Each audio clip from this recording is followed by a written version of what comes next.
ซ้ำซ้อนเครื่องบินตกรัวเหตุเหยียบตาปลาสถานการณ์ที่ควรจับตาในสหรัฐเป็นเวลา4 วันติดต่อกันมาแล้วที่เกิดเหตุบังเอิญเครื่องบินตกปริศนา4 ล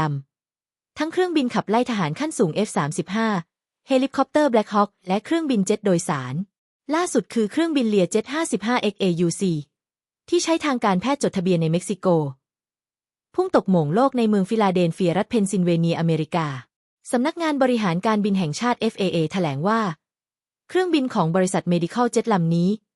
บินขึ้นจากสนามบิน Northeast Philadelphia ที่อยู่ทางตะวันออกเฉียงเหนือในรัฐเพนซิลเวเนียโดยมีนักบินทีมทางการแพทย์ผู้ป่วยและญาติรวมทั้งหมด6 รายแต่บินขึ้นไปอยู่ในอากาศได้เพียง30 วินาทีและสูงถึงระดับความสูงราว488 เมตร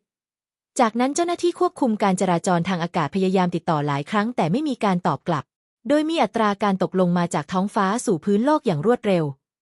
หมายถึงบินขึ้นแล้วก็ตกลงมาเลยทันทีในพื้นที่กลางเมืองชุมชนหนาแน่นใกล้ห้างสรรพสินค้า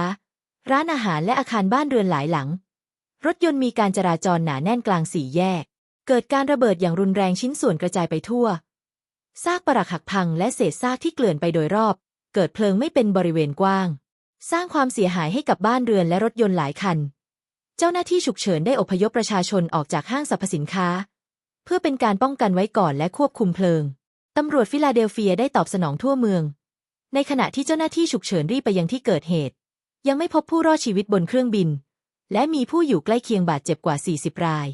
ย้อนไป11 วันก่อนเกิดเหตุบริษัท Jet Rescue Air ซึ่งเป็นผู้ดำเนินการและเจ้าของเครื่องบินเจ็ตที่เกิดเหตุนี้ถูกรัฐบาลแคนาดาปรับเป็นเงิน 60,000 ดอลลาร์ในข้อหาละเมิดใบอนุญาตและการปฏิบัติงานประเมินว่าใน11 วันแรกการดำรงตำแหน่งของคณะผู้บริหารสหรัฐภายใต้รัฐบาลทรัมป์มีการล้างบางเช็คบินขั้วอำนาจเก่าเช่นปลดอัยการรัฐบาลกลางทั้งหมดที่ดูแลคดีเหตุจลาจลยึดรัฐสภาเมื่อต้นปี 2564 โดยมวลชนทรัมป์คอมพิวเตอร์ถูกล็อกและให้ออกจากสำนักงานผู้ช่วยผู้อำนวยการหน่วย FBI หัวหน้าทีมสืบสวนสอบสวนคดีจลาจลดังกล่าวถูกไล่ออกผู้บริหาร 20 คนของสำนักงานภาคสนาม FBI ถูกให้ออกจากอาคารสาขาทั่วประเทศเจ้าหน้าที่ข่าวกรอง 51 รายที่เผยแพร่ข้อมูลที่ไม่ถูกต้องเกี่ยวกับแล็ปท็อปของฮันเตอร์ไบเดนบุตรชายอดีตผู้นำสหรัฐและแทรกแซงการเลือกตั้งถูกห้ามไม่ให้เข้าไปในทรัพย์สินของรัฐบาลกลางมีคำสั่งให้พนักงานของรัฐต้องกลับไปทำงานภายในที่สำนักงานหากไม่ปฏิบัติตามข้อกำหนดจะนำไปสู่การเลิกจ้าง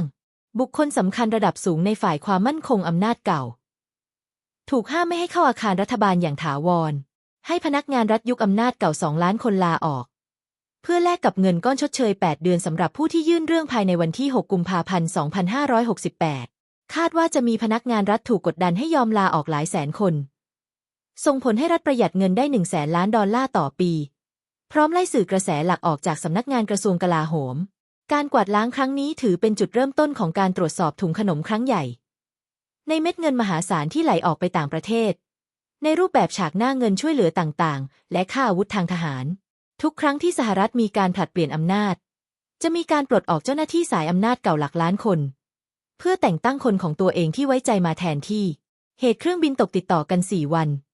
อาจไม่ใช่เกิดจากการควบคุมการจราจรทางอากาศหรือนักบินแต่มีเทคโนโลยีขั้นสูงทางทหารบางอย่างที่ร่วมมือกันสมประโยชน์ทั้งโจทย์ภายในและภายนอกสหรัฐควบคุมจากระยะไกล